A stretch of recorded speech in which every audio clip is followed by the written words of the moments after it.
Oh, who couldn't? Well, that should be enough. God, he's got a bloody nerve showing his face in here after what he's done to Rita. Nothing in eyed lately, Hey, be quiet! I said be quiet!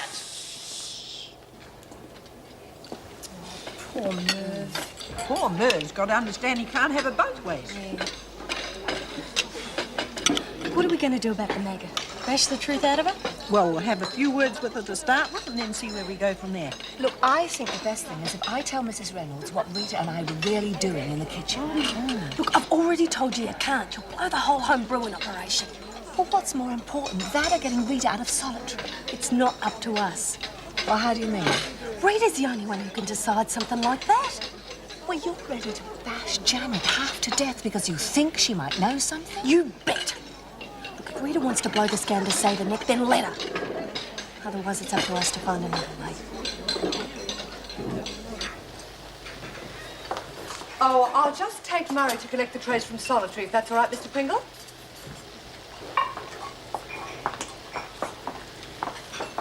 Mervyn? What's the matter? They hissed at me. What? The girls in the dining room hissed at me like I was a villain in some melodrama. Oh, dear. I've always done the right thing by them, Joycey. I've always been their friend. Well, yes, I'm sure they didn't mean anything by it, dear. The women in here haven't been giving you any trouble, have they? Pardon? No, they've not said anything. It's the girls in the dining room. If that's how they treat me for just doing my job, I'm blowed if I'm going to spend any of my hard-earned money on them. Well, why should you? Exactly. Well, some of the women said they'd like to see the wedding. Of course they can't. So I thought I might have a videotape done for them. Oh, Mervyn, I think that's a lovely idea. And so will they. This will blow over in no time, you'll see. You think? Yes. And, while we're on the subject of the wedding, there's something I've been meaning to mention. Well, what's that, love? Well, I know how anxious you are to have a formal wedding, but I wondered if... Well, Mervyn, would you mind if we didn't have the wedding waltz? Oh, I've been sick with worry about it. I really have, and I don't think I can go through with it. Well, I've been even having nightmares, terrible ones. There's Joan Ferguson dancing beautifully, and I'm all left-footed and gangly, and she took you away from me. Joan Ferguson? You're worried about losing me to Joan Ferguson? Oh, no, of course not. That's just in the dream, but... Oh, I don't want to make a fool of myself. Not on our wedding day. Listen, love, if that worried, we can do without the waltz. I want a wedding to be the happiest day of your life. We could get married in an elevator, if you like. Oh, Mervyn. I do love you so much. Well, come on, Murray. Tray duty. Okay, Mrs. Blue. Were you talking about me? No, You kept looking at me. I don't remember. We certainly weren't talking about you. It's just that I know Mrs. B's your fiancée, but she's still one of the screws. If she knew I was the one who lagged about the knife, she'd tell Mrs. Reynolds and I'd be in real trouble. Look, I promised I wouldn't say anything, and I won't. Heavens, you're the only one who's shown me any consideration at all in this affair. No one's going to hear about it from me, not even Mrs. Barry.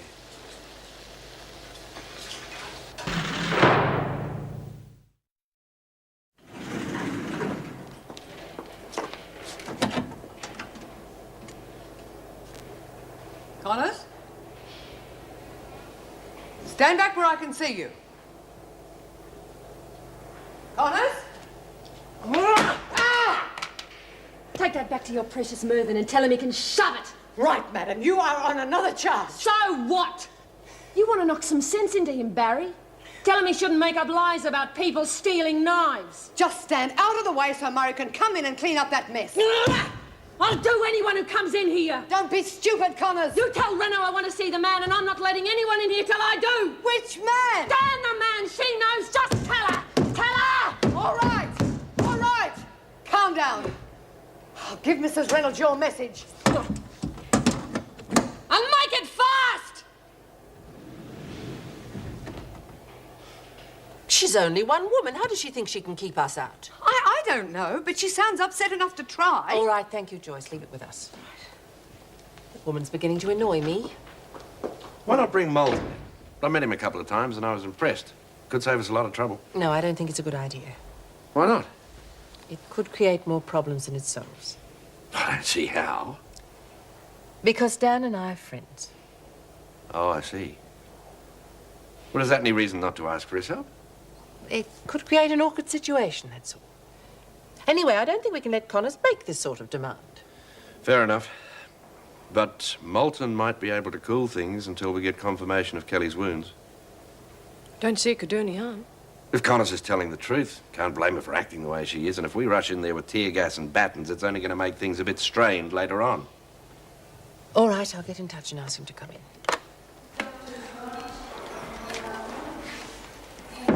Peaceful little spot you've got here? Sometimes. This is one of our quieter days. Sorry if we're boring you. No, not me. I like it peaceful. Wonder what time the forensic doc's getting here. Forensic? Yeah, check Kelly's wounds. Oh, don't you trust our workmanship? No, not that. Now people want to know if it's self-inflicted or someone else did it to her. Intern who stitched her up couldn't tell.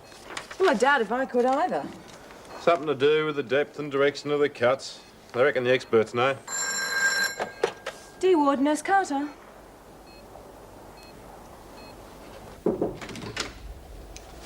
Just had a call from the desk. Dan's got your message. He's on his way. All right, thanks, Meg. Now stop worrying. He sounds very sensible. I mean, can't you trust him to handle it the best way? Yes. I suppose what it boils down to is it's still early in the relationship and it's very vulnerable. I'm just scared of anything that might put pressure on it. And Connors certainly comes into that category. I'm sure it won't be anywhere near as bad as you're imagining. Hope you're right. When am I ever wrong? I'll go and check on Joyce.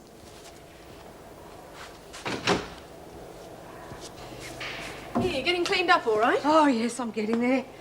Oh, Meg, the most wonderful news. Mervyn's decided to drop the wedding waltz. Oh, good. Oh, good. It's wonderful. I feel like a ton weight's lifted off my shoulders. I bet you do. Now, no more bad dreams, eh? No.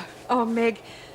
Oh, here am I practically doing high kicks, and you must be very upset about being demoted. No, not anymore. But I've actually realised that maybe Bob is the best person for the job. Yes, but it must be pretty discouraging. You've always done such a good job. Oh, I was upset at first, but I think a lot of that was just hurt pride. What about Joan? She's certainly not going to see it your way. No, not when she's got such a good excuse for her own personal little vendetta. I don't give a damn what you think my motives are, Morris. I've got no intention of letting the issue drop. Well, I don't think Bob's going to lose any sleep over it. We'll see. Incidentally, I just found out about the governor's new boyfriend. A crony of Connor's, eh? No wonder her brother was so sure of himself when he came in here today.